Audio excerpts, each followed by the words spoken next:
Então, a primeira coisa que a gente precisa entender, trabalhar o mindset é um trabalho diário. É toda hora, em tudo, não é só no balé. Se você fala isso sobre você no balé, é muito provável que você fale isso sobre você na hora que você olha no espelho, coloca uma roupa, se vê mais apertadinha, ele fala, nossa, tô obesa mesmo. Né? Na hora que você coloca lá uma roupa e fala, nossa, olha, não, meu quadril é muito largo. Ou, ah, não tem peito. Sim? Então, a gente começa a destruir a gente mesma, dentro do balé, fora do balé.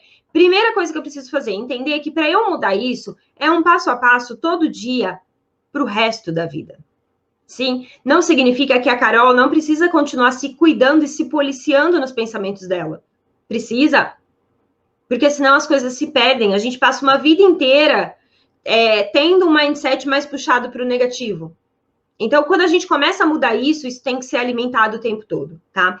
É um trabalho diário. A primeira coisa, vamos lá, o que você não deve fazer? Não faça isso, tá? Ah, não, vou começar a trabalhar meu mindset, então. Qual que é o jeito errado de fazer o negócio?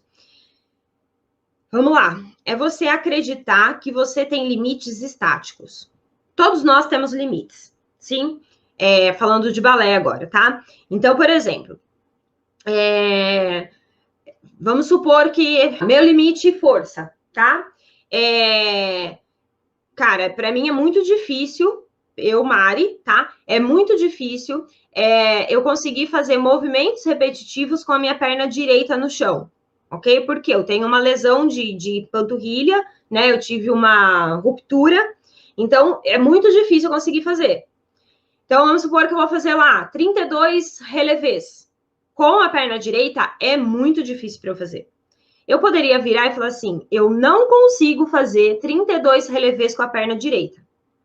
Quando eu falo eu não consigo, meu corpo vai fazer o quê? Não vai nem tentar.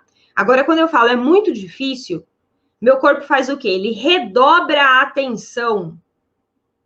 Ele redobra a atenção e a concentração e a contração muscular para que eu consiga fazer aquilo, porque ele sabe que é muito difícil. Percebe? A questão não é a gente... Eu nunca mais vou falar não consigo. E aí eu vou começar a mentir para o meu cérebro. Eu consigo.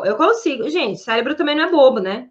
Ele sabe quando a gente está mentindo. Agora, quando eu começo a trocar um pouco as palavras, a gente o nosso cérebro começa a perceber as coisas de um jeito diferente e a nossa ação perante aquele passo vai ser de um jeito diferente.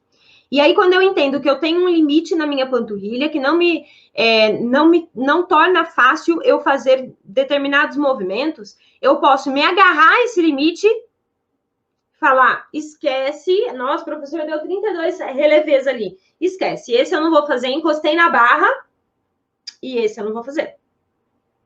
Qual é o grande problema disso? Eu pego o meu limite e coloco ele como um limite estático. Daqui, nada muda. Só que limite é um murozinho, sabe um murozinho? Que conforme a gente vai chegando perto desse muro, ele anda um pouquinho para lá. Tô chegando perto desse muro, ele anda um pouquinho para lá. Isso é limite. O limite, ele não é estático. A gente consegue ir fazendo o nosso limite e ir aumentando. Só que ele não vai, eu chego perto do muro e ele vai para lá. Não, ele vai de pouquinho em pouquinho. Quando você começa a ganhar flexibilidade, você começa a trabalhar alongamento para ganhar flexibilidade, você tem um limite da flexibilidade. E aí você começa a fazer os exercícios, esse limite aumenta um pouquinho. Aí você chega perto dele, tô no limite, faz exercício, ele aumenta um pouquinho. Então, nada é estático. Eu cheguei em dupla pirueta, não sai disso. Se você fizer o treino adequado, vai sair disso. Agora, se eu entendo que aquilo é um limite estático, nada muda, eu vou mandar o mindset errado para aquele determinado movimento. Então, eu preciso ter em mente que limite, ele é mutável. Se eu acredito que ele é estável, eu vou me sabotar. E aí, se eu posso deixar uma frase aqui para vocês hoje, tem uma frase que eu gosto muito, que fala assim: não se sabote, se supere. Show?